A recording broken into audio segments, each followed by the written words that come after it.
Just when I thought things were looking up, I've had a setback and I'm disappointed.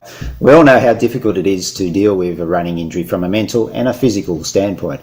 So if you stick around to the end of this video, I'm going to share with you my 5 best tips for dealing with an injury.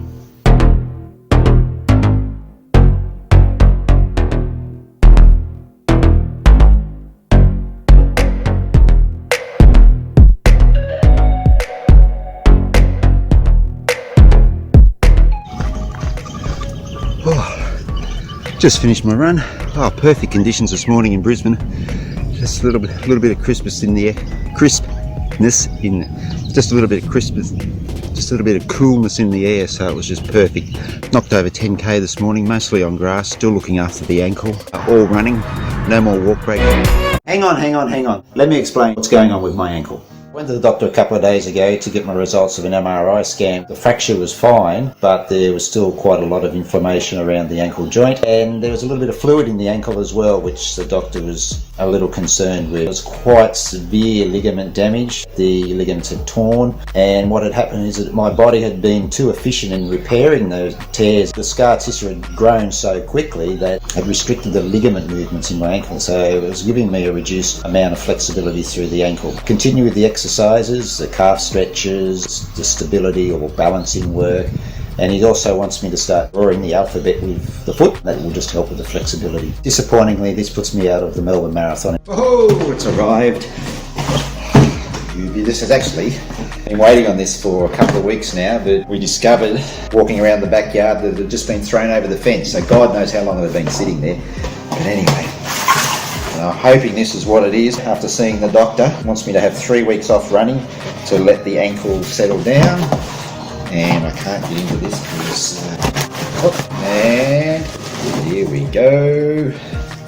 It's not a wobble board thingity bobbity that I said it was. It's a balance disc, and this is going to be perfect for my ankle doing exercises on it. So there it is. Let me just get it out of the bag.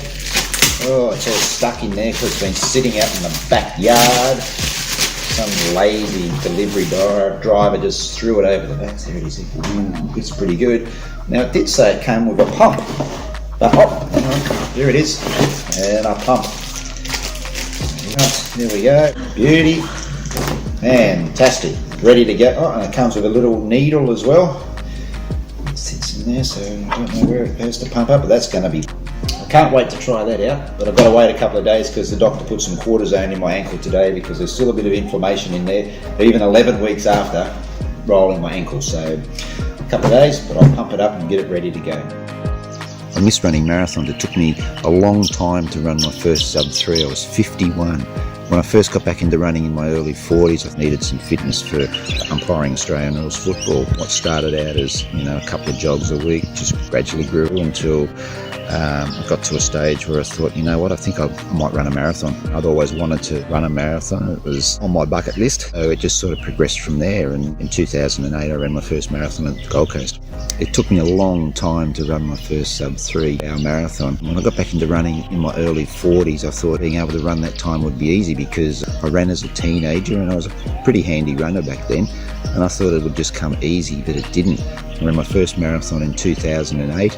And then I didn't run another one until 2010, and both were on the other side of 3 hours 30. After the second marathon, I said, never again, I'm never going to run another marathon. And it was 4 years before I did another one. At the Sunshine Coast in 2013, I'd had a couple of good years of running. I'd run a really good half marathon, and I thought, okay, I'll give it one more go and see how I go. I was on 3 hour pace for most of that, but just fell off late and ran about 3:03, but did get a Boston qualifier.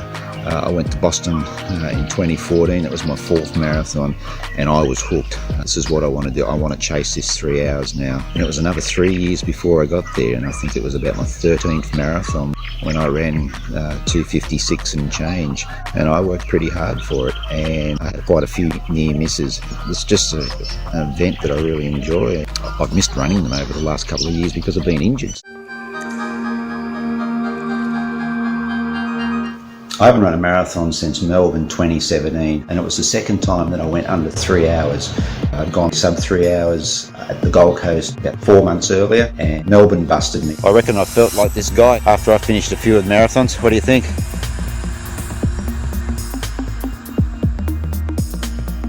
I had trouble recovering, and it was weeks and months, and I just wasn't feeling any better. About 4 months after Melbourne, I developed a pain just below my knee. So after getting an MRI, it showed that I had a fracture of the tibia just below the knee, which had been a result of having not a lot of cartilage in the knee.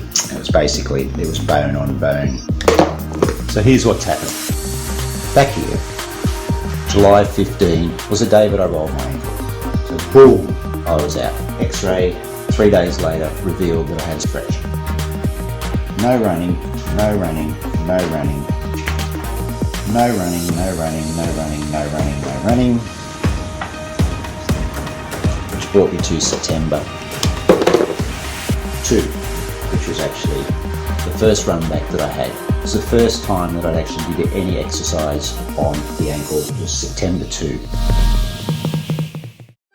After 2 years of dealing with injuries, I feel like I'm now well equipped to deal with them. It's not easy, but I've learned to manage, and this is how I've gone about it. So I want to share my tips, hopefully you get something out of it. Tip number 1, if you've got a nickel, go and see your sports doctor. Get it checked out, get it scanned, get whatever you need, but find out what's going on. In the past, I haven't. I've messed around with an injury which has got worse and worse over time, and you're out for longer. Get it looked at, get a definitive diagnosis, and then you can start the rehabilitation. The sooner you know what you're dealing with and the extent of the injury or niggle, the better. The quicker you can get rehabilitation underway and you can get back to running. I've seen way too many people just put it off, the niggle or injury, and it just gets worse over time. Don't put it off. Go and see about it.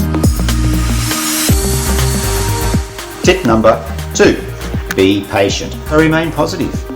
With running injuries, you've just got to be patient. Listen to the experts and do the rehab. What they suggest will help you get back to running quicker. No good moping around because it's not going to help the injury. It's not going to make it heal any faster. So be positive. Take your mind off it by doing odd jobs around the house or reading a book. It's a great time to do those little things that you've always put off because you've done a long run on a Sunday, or you've been to park run on a Saturday, or whatever it is you do with your running adventures over the weekend. Volunteering. Last year when I was on crutches for 4 months, volunteered at park run nearly every weekend. Great way to remain connected to the running community. The worst thing you can do is cut yourself off from your running community. Stay involved. If you're able to, ride a bike with the group on long runs.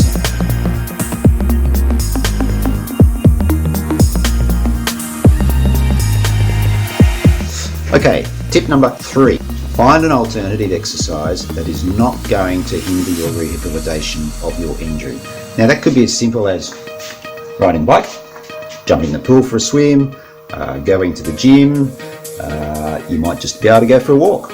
Anything that's going to keep you sane through the period where you are not running is a good thing. You might even just want to work on your core. As runners, we really do neglect our core, and what a great time to spend working on your core when you can't run. Just jump straight in and get it done. The biking has been really good to me. I should probably be doing more swimming. I've done triathlons in the past. I hate swimming. I swim like a rock. But for some people it works. There's also water running. Haven't tried that either. Probably something that I should do. And do something that isn't going to jeopardise your recovery or jeopardise your rehabilitation. So get out there, do something.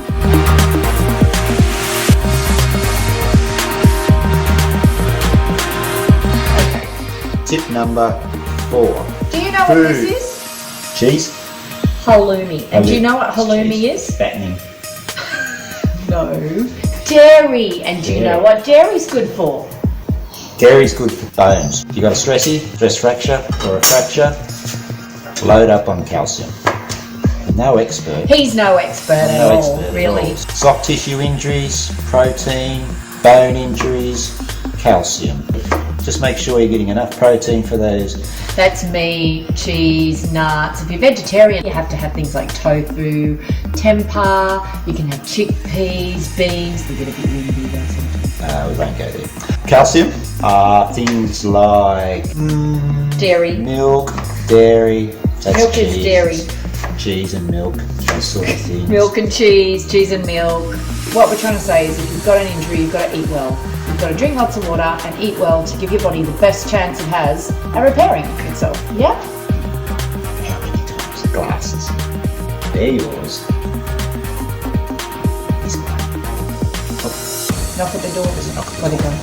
So last year when I was on crutches from the stress in the leg, I ballooned, put on about 12 kilos in 4 months. Watching what you eat when you're injured is pretty important, because the older you get, the harder it is to shift, and it took me probably a good 6 months to shift that weight, even though I was back running. So watch what you eat.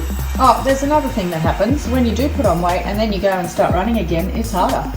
Makes it harder to start because you're carrying extra weight. Healthy food, people. Good, wholesome, healthy food.